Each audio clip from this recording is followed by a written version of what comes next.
E o pastor falou, né, que era muito clara a chegada de vocês e a necessidade de aquele povo ter a Bíblia na sua língua, mas e aí começou o processo dessa busca, né, por traduzir. E aí, quando vocês começaram a traduzir a Bíblia para o povo xerente, Bem, vocês encontraram alguma particularidade, assim, cultural, linguística, que precisou ser levada em consideração, né? Como é que você equilibrou a fidelidade ao texto sagrado com o texto e a compreensão cultural dos xerentes? Foi um pouco difícil? primeiro, para poder pensar em traduzir para uma língua, se alguém ainda não reduziu essa língua escrita, ela tem que ser analisada e descrita linguisticamente. Isso é um trabalho de anos, não é trabalho de pouco tempo, não.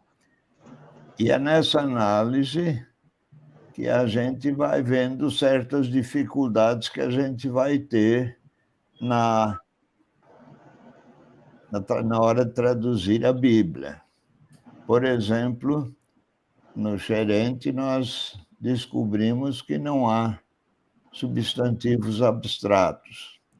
A língua, o Novo Testamento nosso, na língua portuguesa, é cheio de substantivos abstratos: amor, compaixão, justificação, santificação, vai por aí afora. Então, a gente tem que achar caminhos para transmitir essa mensagem, embora não haja substantivo que esteja na nossa Bíblia, né? Isso é um trabalho, achar as formas próprias. Em segundo lugar, o missionário tem que fazer um recenseamento do mundo espiritual do índio. Quem é que povoa o mundo espiritual daquela cultura? E aí nós vamos achar personagens que são iguais às da Bíblia e vamos achar personagens que temos na Bíblia, mas que no mundo deles simplesmente não existem. Como no nosso caso, nós tínhamos a palavra para Deus, mas não tínhamos palavra para o Filho de Deus e nem para o Espírito Santo. E então essa é outro desafio, conseguir as expressões na língua indígena equivalentes a esses personagens que estão no mundo espiritual da Bíblia e não estão ainda no mundo espiritual indígena. Uma outra dificuldade é como resolver o problema de certos conceitos que existem para nós de uma maneira e para o índio de outra. Por exemplo, no caso do xerente, para a ideia de irmão, não existe uma palavra que possa dizer que é irmão mais velho e é irmão mais novo, porque na lógica do índio, dois irmãos sempre, ainda que seja por um minuto, um nasce primeiro e o outro nasce depois. Como eles são uma gerontocracia, a importância de quem é o mais velho é muito grande. Então, existe uma palavra para o irmão que é mais velho do que o falante, que é das Dequá, e existe uma palavra para o nome, o irmão que é mais novo do que o falante, que é da Pnã. E então, como vamos fazer com a Bíblia quando João diz lá, meus irmãos? Será que ele estava falando só para os mais velhos ou só para o mais novo, os mais novos? Não, ele estava falando para todos. Então, nós tínhamos que achar um termo que fosse da cultura e, ao mesmo tempo, englobasse tanto as pessoas mais velhas do que João, como as pessoas mais novas. E o resultado foi que nós achamos a cultura, a sociedade xerente divide-se em duas metades. E aqueles clãs que são da mesma metade do falante, ele chama de Quasinema Norim, que são aqueles que estão conosco. São, diríamos, companheiros em português.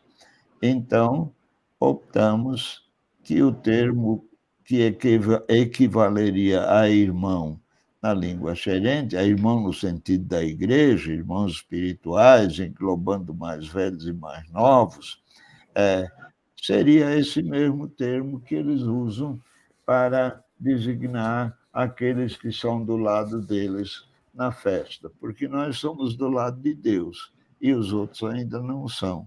Então, essa é a solução que encontramos. E assim, outros problemas, mas pela sua graça, Deus nos ajudou a encontrar termos que hoje são de uso comum entre os crentes e que expressam bem aquilo que a Bíblia quer transmitir.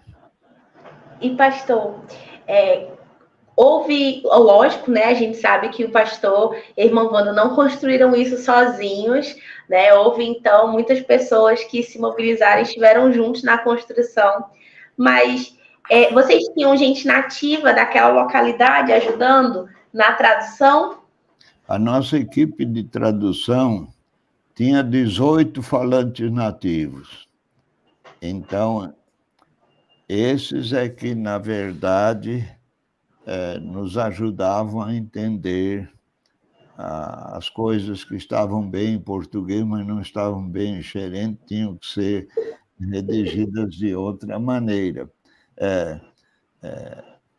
Por exemplo, nós temos uma palavra, a palavra sepultura, que em português pode se referir a uma sepultura que tenha alguém sepultado ou um buraco que foi aberto no cemitério. De sorte que, quando diz que Jesus foi sepultado num sepulcro novo, foi isso que nós traduzimos. Mas, num determinado momento, o falante nativo disse, não, isso aqui na nossa língua não fica bom, porque a sepultura é uma sepultura depois tem um morto lá dentro. Enquanto não tem ninguém, ela é apenas um buraco.